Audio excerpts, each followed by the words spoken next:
শিলাবৃষ্টিতে ব্যাপক ক্ষতি হলো হুগলির পোবলা দাঁতপুর ব্লকে। ধান, পাট, তিল এবং সবজি ক্ষেত উজাড় হয়ে যায় এই শিলাবৃষ্টিতে ব্যাপক ক্ষতি হলো হুগলির পোলবার দাঁতপুর ব্লকে। ধান, পাট, তিল এবং সবজি ক্ষেত উজাড় হয়ে যায় শিলাবৃষ্টিতে।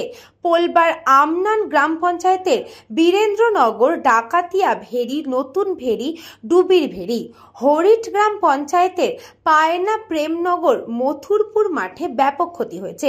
গতকাল রাতে হঠাৎই কালবৈশাখীর ঝড় হয়ে সঙ্গে শিলাবৃষ্টিতে পাকা ধানে মই হয়ে যায়।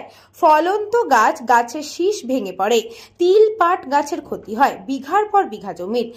বীরেন্দ্রনগরের চাষি গোবিন্দ কোলে জানান, 19 বিঘা ধান চাষ করেছিলেন, 9 বিঘা জমিতে তিল চাষ করেছিলেন, এছাড়াও ঝিঙে, শসা, বেগুন চাষ করেছিলেন। শিলাবৃষ্টিতে সব নষ্ট হয়ে গেছে। প্রায় 3 লাখ টাকার ক্ষতি হয়েছে। কি করেই ক্ষতিপূরণ হবে বুঝতে পারছেন না। আমার 19 বিঘে জমি ধান ছিল, একটা ধানও নেই। 9 বিঘে জমি তিল ছিল, একটা তিল গাছও নেই। ঝিঙে ছিল 1.5 বিঘে জমি, শসা ছিল 1 বিঘে জমি, বেগুন ছিল 8 কাঠা জমি, কিচ্ছু নেই। সমস্ত ফসল নষ্ট হয়ে গেছে। একটাও দেখতে পাচ্ছি না যে কিছু পাবো। কীভাবে হলো ওটা?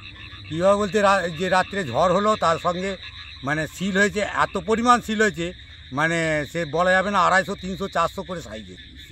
ব্লক কৃষি আধিকারিক এবং ব্লক প্রশাসনের আধিকারিকরা চাষের ক্ষয়ক্ষতির পরিমাণ হিসাব করছেন। যাদের ফসল বীমা করানো আছে তারা বীমার টাকা পাবেন, কিন্তু যে ফসলের বীমা নেই তাদের কিভাবে ক্ষতিপূরণ হবে সেটাও ভাবা হচ্ছে। হুগলি থেকে সৌরভ ঘোষের রিপোর্ট, নিউজ বঙ্গ টাইম।